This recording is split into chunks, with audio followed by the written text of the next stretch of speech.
Bien, continuamos con nuestra tercera sección de nuestra serie Átomos Independientes.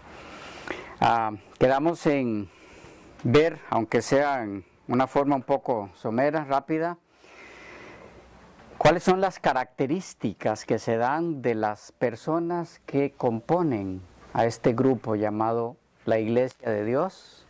¿De qué otra forma? El remanente de Dios. ¿Y qué se dice de ellos? ¿Que están en qué forma?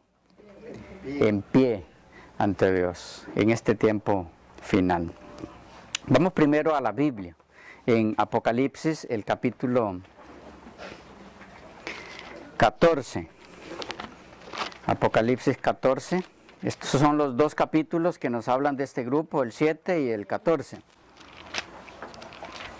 Apocalipsis 14.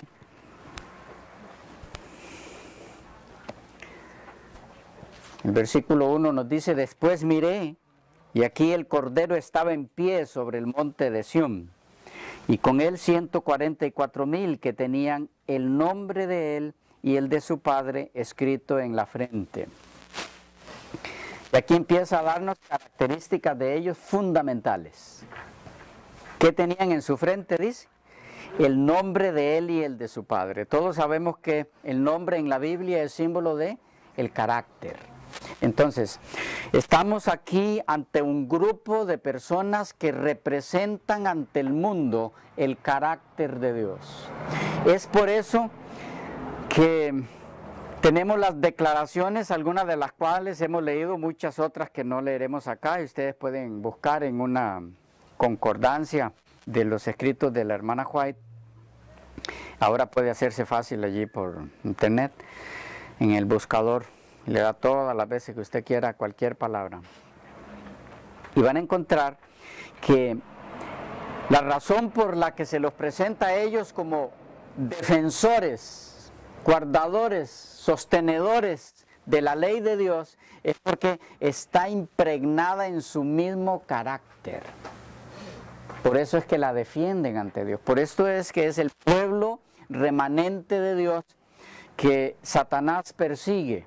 Los que guardan los mandamientos de Dios y tienen la fe de Jesús. El carácter de Dios está en ellos, está en sus frentes. Al decir su frente es su mente. Lo que los dirige es el carácter de Dios a esa iglesia. Pero ¿qué más se dice de ellos? Precisamente porque el carácter de Dios está en ellos. Dice, y el versículo 2, y oí una voz del cielo como estruendo de muchas aguas y como sonido de un gran trueno, y la voz que oí era como de arpistas que tocaban sus arpas y cantaban un cántico nuevo delante del trono y delante de los 4 seres vivientes y de los ancianos, y nadie podía aprender el cántico sino aquellos 144,000 que fueron redimidos de entre los de la tierra. Dice que cantan. Pero de estos que cantan un cántico nuevo, en el capítulo 15, versículos 2 y 3, dice: vi también como un mar de vidrio mezclado con fuego, y a los que habían alcanzado la victoria sobre la bestia, su imagen y su marca y el número de su nombre, otra vez, ¿cómo? En pie sobre el mar de vidrio con las arpas de Dios, y cantan el cántico de Moisés, siervo de Dios, y el cántico del Cordero, diciendo: grandes y maravillosas son tus obras, Señor Dios Todopoderoso, justos y verdaderos son tus caminos, Rey de los santos. ¿Qué es este cántico que ellos cantan? ¿Por qué cantaron los hijos de Israel después de pasar el mar? Por la liberación. Cantaron en gloria y alabanza al Señor por la liberación que recibieron del poder de Egipto. La liberación de Dios al liberarlos del poder de Egipto, que en la Biblia representa el pecado. ¿Qué es en realidad lo que simboliza ese canto? Es el haber sido libertados del poder del pecado. Esto es lo que caracteriza a esta iglesia.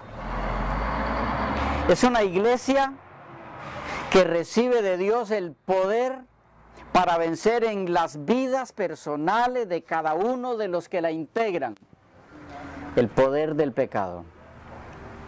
Ellos cantan el cántico de Moisés, siervo de Dios, y el cántico del Cordero, diciendo: grandes y maravillosas son tus obras, Señor Dios Todopoderoso. ¿Por qué lo alaban en esos términos? Porque han podido experimentar el todo poder de Dios en sus propias vidas. Señor Dios Todopoderoso, justos y verdaderos son tus caminos, Rey de los santos. Y noten que entre lo que cantan, dejando de lado muchas cosas que no podemos ver aquí por el tiempo, pero rescatando algunas por lo menos, dice: ¿quién no te temerá, oh Señor, y glorificará tu nombre? ¿A qué es alusión esto? ¿De qué están haciendo repercusión ellos? ¿Quién no te temerá y glorificará tu nombre? Eso les trae algo a la mente. 14. El mensaje del primer ángel de Apocalipsis 14: temed a Dios y dadle gloria. Pero temer a Dios en la Biblia es obedecer su ley.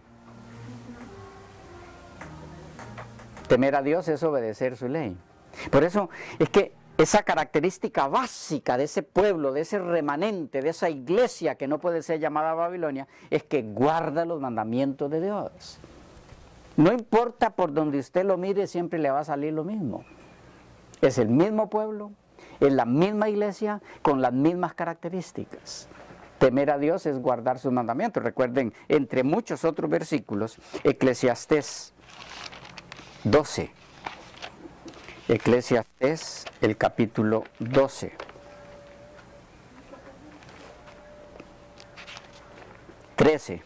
El fin de todo el discurso oído es este: teme a Dios y guarda sus mandamientos. ¿Qué es temer a Dios? Guardar sus mandamientos. ¿Y cuál fue el mensaje con el que esta iglesia, que no puede ser llamada Babilonia, comenzó? Temed a Dios y dadle gloria. Es la iglesia de los mandamientos de Dios. Pero es la iglesia no solo que los pregona, es la iglesia que los practica. Esa es la iglesia que no puede ser llamada Babilonia. Es que, ¿por qué no puede ser llamada Babilonia? Es muy simple. Porque es que Babilonia es Babilonia. Porque Babilonia significa confusión. Entonces, ¿por qué es Babilonia la Babilonia real de Apocalipsis 17? Porque su doctrina es una confusión. Es señalada por la Biblia como vino que embriaga, que entontece a las personas. Como lo que hace el licor real con las personas, les entontece su mente. Y las hace hacer cosas que nunca harían en su sano juicio. El vino de Babilonia, que es la doctrina falsa, hace a las personas hacer y decir cosas que no tienen sentido. Pero la doctrina del pueblo de Dios, la doctrina del remanente de Dios, que guarda los mandamientos de Dios, no es confusión, es la verdad de Dios. Por lo tanto, es el asunto más inconsecuente que pueda uno imaginar, llamar a ese pueblo Babilonia. No puede ser Babilonia el pueblo que enseña la verdad de Dios. Y la doctrina de la iglesia adventista del séptimo día hasta el momento no ha podido ser refutada por personas que en verdad conocen la Escritura. Usted va a escuchar muchas refutaciones y va a haber muchas refutaciones de la doctrina adventista en videos, en libros, en folletos. Pero al analizarlas a fondo, estaremos haciendo eso en varias de las series que estamos subiendo, usted encontrará que los fundamentos en los que se basan esas refutaciones no tienen un asidero fuerte, se caen con un soplido fácil. Eso tendríamos que demostrarlo, pero estamos haciéndolo en algunos videos y materiales. Pero volviendo al punto, este pueblo es el pueblo que guarda los mandamientos. Es el pueblo que alaba a Dios diciendo: ¿quién no te temerá y glorificará tu nombre? Pues solo tú eres santo, por lo cual todas las naciones vendrán y te adorarán. ¿Recuerdan? Ahí está el mismo primer mensaje de Apocalipsis 14. Temed a Dios y dadle gloria, porque la hora de su juicio ha llegado. ¿Y qué más? Y adorad al que hizo los cielos y la tierra. ¿Y cuál es el mensaje involucrado allí? Inseparable de la ley de Dios. La forma en la que Dios escogió para que se lo adore a Él como creador, la observancia del cuarto mandamiento, el sábado. Entonces, no importa por donde usted investigue este grupo, por donde quiera que quiera investigarlo, en cualquier libro de la Biblia, va a encontrar que es el pueblo que guarda los mandamientos de Dios. ¿Ok? Aquí. Hay una frase que se acaba de mencionar. Hay una frase que se acaba de mencionar, el temer a Dios. Ajá. También se conoce el temor a Dios. Tal vez nos pueda indicar un poquito en cuanto a la frase del temer a Dios y no el temor a Dios. Es lo mismo. Lo que pasa es que puede entenderse temer o temor en dos sentidos. Temor de respeto y de reverencia, o temor de miedo. No hay diferencia entre temer y temor, ¿ok? Sino en el significado que pueda dársele a eso. El temor a Dios, que debe manifestarse en temerle, en el sentido bíblico, es el de respeto, reverencia, adoración. Dios no tiene ningún interés en que ninguno de sus hijos le tenga miedo, porque no se le tiene miedo a quien nos ama, y Él ama a su iglesia. No olvide la primera frase de la cita que estamos analizando. Dios ama a su iglesia. Es un temor que debe ser el resultado de sentirse amado por Dios, que no va a terminar en otra cosa que amarlo a Él también. Y ese amor se va a manifestar en obediencia, porque así lo explicó Jesús: si me amáis, guardad mis mandamientos. El que dice yo le conozco y no guarda sus mandamientos es un mentiroso y la verdad no está en él. 1 Juan 2, 3 y 4. Y muchos más. ¿Estamos claros? Sí, ahí. Ok, ¿qué más dice de este grupo? En el capítulo 14, dice el 3, y cantan un cántico nuevo delante del trono y delante de los 4 seres vivientes y de los ancianos, y nadie podía entender el cántico, sino aquellos 144,000 que fueron redimidos de entre la tierra. Estos son, y aquí empieza con algunas descripciones interesantísimas, que no son más que un desglose de lo que se describió al principio en forma general. Tienen el carácter de Dios. ¿Cómo lo reflejan? Dice, estos son los que no se contaminaron con mujeres. Esta iglesia, este remanente, que no puede ser llamado Babilonia, es un remanente compuesto por personas que no se contaminaron con mujeres. Recuerden que estamos en el libro de Apocalipsis, y las mujeres en el Apocalipsis representan iglesias. Tenemos 2 iglesias principales en Apocalipsis. Apocalipsis 12, la mujer pura, vestida del sol, de la justicia de Cristo, que es la iglesia del Señor. Y está Apocalipsis 17, la mujer de Apocalipsis 17, la gran ramera. Yo no puedo tomar los títulos dados a la ramera de Apocalipsis 17 y aplicársela a la de Apocalipsis 12. Es un desbarajuste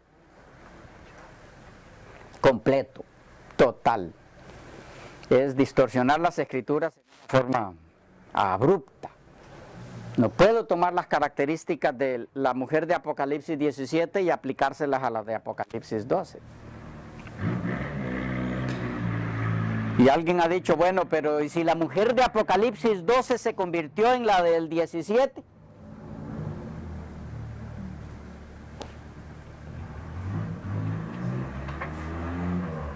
Nunca será. Nunca será. La iglesia de Dios nunca se convertirá en Babilonia. Seguirá siendo la iglesia de Dios por la que Cristo viene. Y Cristo no puede venir por Babilonia. Él viene por su iglesia, que es rescatada en el momento precisamente en que Babilonia la va a destruir. La rescata de sus fauces, le abre las fauces al dragón, se mete y le saca a su iglesia y la libera de su poder en el preciso instante en que la va a destruir. Así que nunca esa iglesia se convertirá en Babilonia. Seguirá siendo la iglesia del Señor hasta que Cristo venga por ella y por siempre. Dice de ellos en el versículo 4, estos son los que no se contaminaron con mujeres. ¿Quiénes son estas mujeres y qué es el no contaminarse de esta iglesia con las mujeres? Apocalipsis 17, hablando de la que sí es Babilonia, dice en el versículo 5, y en su frente un nombre escrito, un misterio. Note, esa también tiene el nombre en la frente. ¿Por qué? Porque representa su carácter. Es lo mismo. El carácter demoníaco. El carácter de a quién sirve Babilonia, que es a Satanás. Y los 144,000 tienen en su frente el nombre de a quien ellos sirven, que es al Cordero. 17:5 dice, y en su frente un nombre escrito, en la frente de Babilonia. Un misterio, Babilonia la grande, la madre de las rameras y de las abominaciones de la tierra. Quiere decir entonces que esta mujer ramera es madre. Si es madre es porque tiene hijas. Y si tiene hijas, entonces también son mujeres como ella. Son agrupaciones religiosas que han bebido el vino ofrecido por Babilonia, que son doctrinas falsas, y que su cuerpo doctrinal está contaminado por esas doctrinas. Acerca de esas entidades se dice en el capítulo 14 y versículo 4 que la iglesia de Dios, los que componen ese grupo de los 144,000, no se contaminaron con las doctrinas falsas de esas mujeres, con las doctrinas falsas de las hijas de Babilonia. Estamos hablando aquí del protestantismo apóstata, que salió en determinado momento a partir de el tiempo de la era de la Reforma, salió del seno del catolicismo que había abarcado con un poder déspota a la iglesia de Dios, y por la unión que había hecho con el Estado de esa época, había recibido el poder para colocarse como cabeza de la iglesia cristiana, usurpando así la única cabeza de la iglesia cristiana, que es Cristo. Y si vamos a ir un poco más a fondo, usurpando el lugar del Espíritu Santo que representa a Cristo. Y si quiere ir usted un poco más a fondo, va a encontrar que quien usurpa el lugar del representante de Cristo en la tierra, según el libro de Daniel, dicho libro lo llama el anticristo, que es Satanás en verdad, pero que tiene su representante en esta tierra, que es el sistema papal. Eso estaremos viéndolo en otras ocasiones, las evidencias bíblicas para demostrar eso. Pero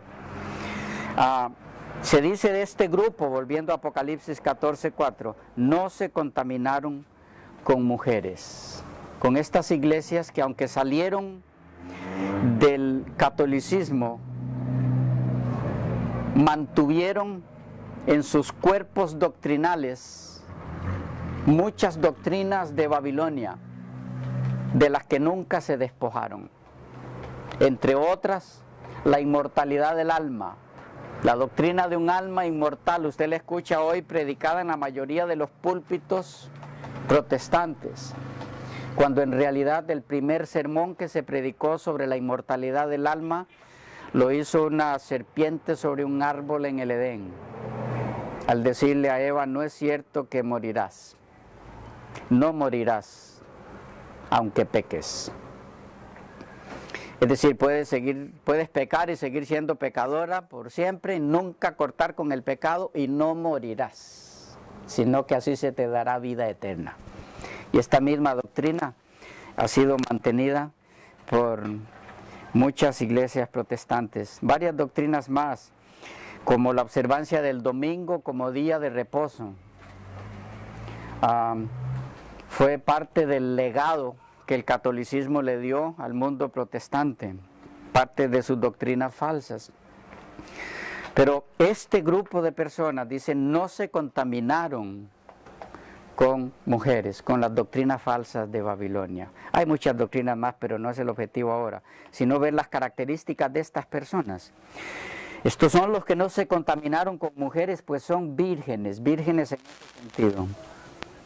Estos son los que siguen al Cordero por donde quiera que va. Estos fueron redimidos de entre los hombres, como primicias para Dios y para el Cordero.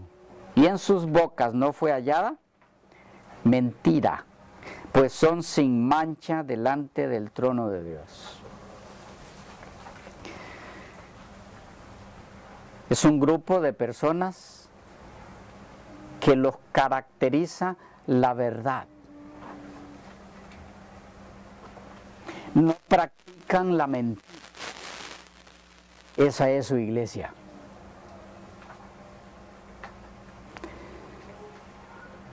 Desechan la mentira, predican contra la mentira y por lo tanto no practican la mentira. Y llega el momento en sus vidas. ¿Recuerdan cuando Miguel se levanta? Cuando el juicio para ellos se da y concluye, llega el momento en que serán sin mancha delante del trono de Dios.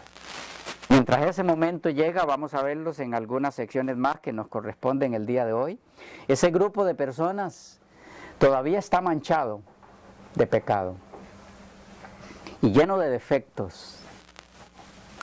Sigue siendo la iglesia que Dios ama sobre todas las cosas. Vamos a entrar un poco más en eso. Y porque haya defectos en ella, no puede ser llamada Babilonia. Dios no lo acepta. Porque haya defectos de carácter. Pero hay algo que sí, y vamos a entrar en eso un poco más adelante. Dios no le acepta a esa iglesia, que es doctrina falsa. Así como Dios no acepta que se llame a su iglesia Babilonia, Él no le acepta a su iglesia que enseñe doctrina falsa. Una cosa como la otra son ciertas. Y entonces, ¿cuál es esa iglesia? ¿Es la iglesia o es el grupo de personas sobre este mundo que ha recibido de Dios su verdad para darla a conocer al mundo? Esa es su iglesia. Ha existido desde siempre, también en eso vamos a entrar luego. ¿Desde cuándo está su iglesia? Y vamos a ahondar un poquito más en quiénes la componen. Tendremos que entrar en algunos detalles, como por ejemplo, bueno, y la iglesia primitiva, no vamos a hacerlo ahora, pero para adelantarles un poquito. ¿Y la iglesia primitiva era la iglesia remanente? ¿Donde estaban Juan y Pedro y todos ellos? ¿O no? ¿Y Judas?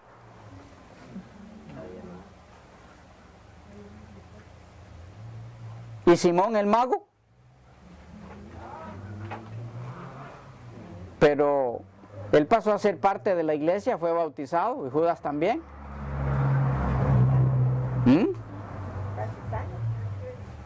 Eran cizaña.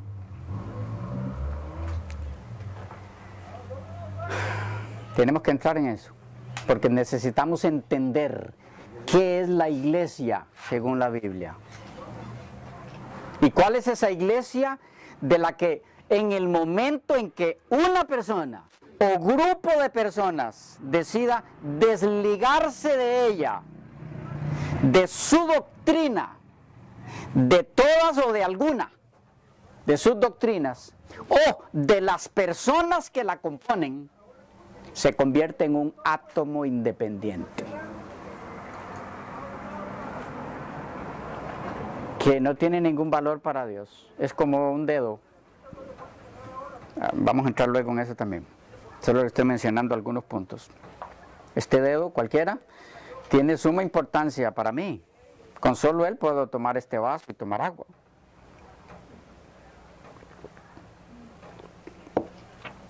Si se aprovechan las ocasiones. Pero si yo me corto este dedo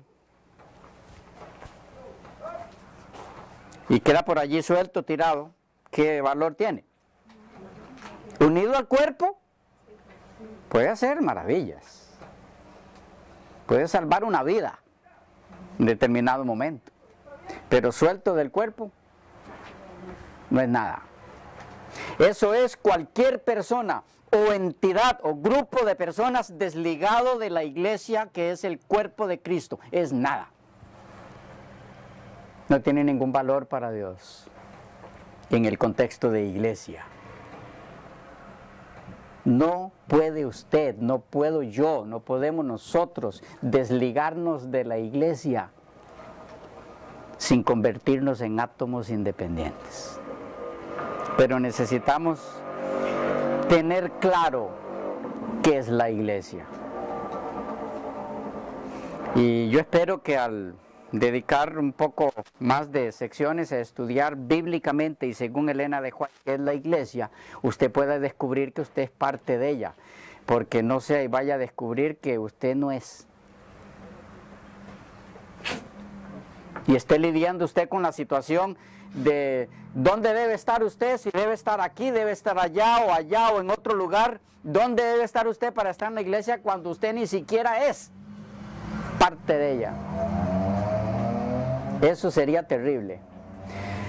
Pero no desesperante, porque mientras Jesús interceda, yo puedo decidir ser parte de la iglesia de Él.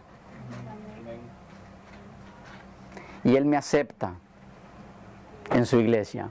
A eso vino, a dar su vida por mí para que yo sea parte de su iglesia.